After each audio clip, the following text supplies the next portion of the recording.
بص كده على سوكة العمود ده سليمه ومظبوطه ازاي. طب بص كده على سوكة العمود ده برضو. في الفيديو ده هقول لك على 7 حاجات بيخلوا سوك الاعمده تتكسر بعد فك خشب الاعمده. رقم 1 ان الخرسانه اللي هتصب بيها الاعمده تكون ضعيفه، وده بيحصل لما بتزود نسبه الميه في خلطه الخرسانه او تزود الرمل، ولما تقلل الاسمنت وتقلل السن او الزلط. الخرسانه لو ضعيفه السوكه هتكون ضعيفه وهتتكسر وانت بتفك الخشب.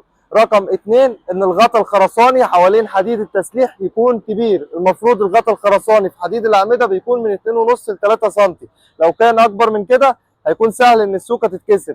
بص كده على الاعمده كلها من فوق، هتلاقي ان الغطا الخرساني حوالين العمود متساوي من 2.5 ل 3 سم. رقم 3 ان انت تفك خشب الاعمده او تجليد الاعمده بدري. المفروض ان احنا بنفك خشب الاعمده في فصل الصيف بعد 24 ساعه من الصب، وفي فصل الشتاء بعد 48 ساعه من الصب.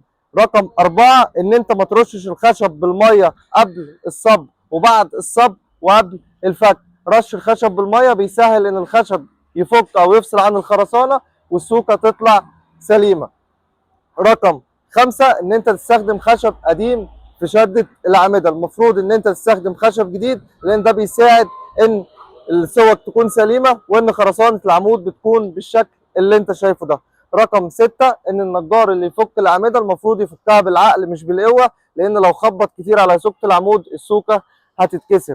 رقم 7 الدق على العمود او هز العمود كويس. المفروض وانت بتصب العمود تهز العمود كويس وتركز على اجناب العمود، ولازم يكون في حد بيخبط على سوك العمود علشان تطلع سليمه وتطلع متسوكه بالشكل اللي انت شايفه.